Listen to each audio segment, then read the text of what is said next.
지금 한국의 한 대형 신문사에서는요, 정말 흥미로운 실험이 그리고 동시에 아주 팽팽한 갈등이 벌어지고 있거든요. 바로 인간 기자와 그들을 돕기 위해 도입된 인공지능, 이 AI 교열 시스템 사이의 충돌에 대한 이야기입니다. 자, 한번 생각해 보세요. 인공지능이 싹 다듬어준 기사. 여러분은 이거 100% 믿을 수 있으시겠어요? 아마 이 질문이 오늘 우리가 파헤쳐볼 이야기의 가장 중요한 포인트가 아닐까 싶네요. 자, 사건의 발단은 이렇습니다. 한국에서 정말 손꼽히는 신문사죠? 조선일보가 아주 파격적인 결정을 내립니다. 그게 뭐냐면 수십 년 동안 기사의 마지막 품질을 책임져 왔던 인간 교열팀 전체를 그냥 AI 시스템 하나로 바꿔버린 거예요. 물론 이게 하루아침에 갑자기 짠! 하고 벌어진 일은 아니었어요. 이 타임라인 한번 쭉 따라가 보면요. 지난 2월에 AI 전문 기업이랑 파트너십을 맺으면서 시작해서 9월에는 AI 번역 서비스를 먼저 내놨죠. 그리고 마침내 12월 1일 기존 교열 기자들과의 계약을 끝내고 AI 교열을 전면적으로 의무한 겁니다. 네, 다 계획이 있었던 거죠. 하나의 큰 그림이었던 거예요. 자, 이렇게 AI 시대가 활짝 열렸는데 막상 현장에 있는 기자들 반응은 어땠을까요? 이게 생각과는 완전 다른 방향으로 흘러가기 시작해요. 곳곳에서 심각한 문제들이 막 터져나오기 시작한 겁니다. 와, 이 숫자 좀 보세요. 진짜 놀랍지 않으세요?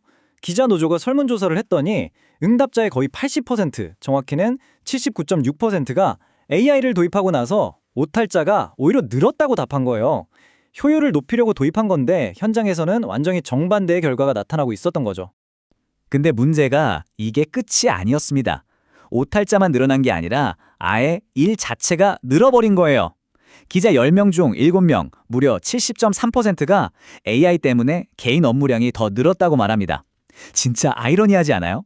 일을 줄여주겠다던 기술이 되려 짐이 되어버린 셈이죠. 한 기자가 이런 말을 했어요. 이게 당시 기자들의 진짜 현실이었던 거죠. 한 문장 쓰고 사전 찾아보고 AI 돌리고 또 다른 맞춤법 검사기 돌리고 이게 무슨 말이겠어요? 한마디로 AI를 못 믿겠다는 거죠. 그래서 사람이 결국 처음부터 끝까지 2번, 3번 다시 확인해야 했다는 거예요. 그야말로 배보다 배꼽이 더 커진 그런 웃지 못할 상황이 펼쳐진 겁니다. 단순히 일이 많아지고 오타가 느는 것과는 이건 차원이 다른 문제였어요. 바로 이런 치명적인 실수 말이죠. 기자가 분명 12.3 비상계엄이라고 썼는데 AI가 이걸 12.12 비상계엄으로 바꾸라고 제안한 겁니다. 역사를 조금이라도 아시는 분들은 이게 얼마나 큰일인지 아실 겁니다. 두 사건은 완전히 다른 거거든요. 이건 정말 언론사의 신뢰를 한순간에 무너뜨릴 수 있는 아찔한 실수였던 거죠. 자, 여기까지 들으면 AI 도입 완전 실패했네 싶으시죠? 그런데 말입니다. 이제부터 이야기를 완전히 뒤집어 봐야 해요. 바로 회사, 그러니까 사측의 입장을 들어볼 차례거든요. 이쪽은 완전히 다른 데이터를 내밀면서 다른 이야기를 하고 있어요. 자, 사측이 내놓은 핵심 증거가 바로 이 표입니다. 이건 독자들이 직접 신고한 오탈자 수인데요. 어때 보이세요? AI를 도입한 12월과 1월의 오류 건수가 사람이 할 때랑 비슷하거나 어라? 오히려 더 줄었네요? 진짜 이상하죠? 현장에서 난리가 났는데 공식 데이터는 아무 문제 없다고 말하고 있는 거예요. 도대체 누구 말이 맞는 걸까요? 그런데 여기서 이야기가 한 번 더 재미져져요. 회사 측도 딱 한 가지는 인정을 했거든요. 그게 뭐냐면 기자들 일이 늘어난 건 맞다는 거예요. 그러니까 이 낮은 오류 수치가 사실은 기자들이 뒤에서 AI가 저지른 실수를 바로잡으며 고군분투한 덕분이라는 걸 사측도 어느 정도는 인지하고 있었던 거죠. 자, 이제 상황이 훨씬 더 복잡 미묘해졌습니다. 물론 회사도 손 놓고 있었던 건 아니에요. 이런 불만들이 터져 나오니까 AI를 업그레이드 하겠다고 약속을 했죠. 예를 들면 앞으로는 기사 제목도 교열하고 인용부호 잘못 쓰는 것도 고치고 그리고 문장을 너무 과하게 고치는 경향이 있었는데 이것도 바로 잡고 고유명사나 숫자 계산 오류 같은 것들도 개선하겠다고 했습니다. 근데 말이죠. 이 교열 AI 문제만 파고들다 보니까 이게 단순히 이 시스템 하나만의 문제가 아니라는 걸 알게 됐어요. 시야를 살짝 넓혀서 보니까 이 신문사가 쓰는 다른 AI에서도 비슷한 문제들이 보이기 시작한 거예요. 이건 또 다른 기자가 AI 번역 서비스에 대한 말인데요. 들어보세요.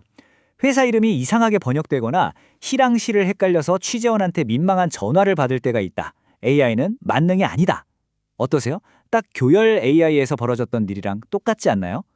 기계가 아직은 섬세한 뉘앙스나 정확성을 따라오지 못한다는 AI 기술의 한계가 여기서도 그대로 드러나고 있었던 거죠. 마치 평행이론처럼요.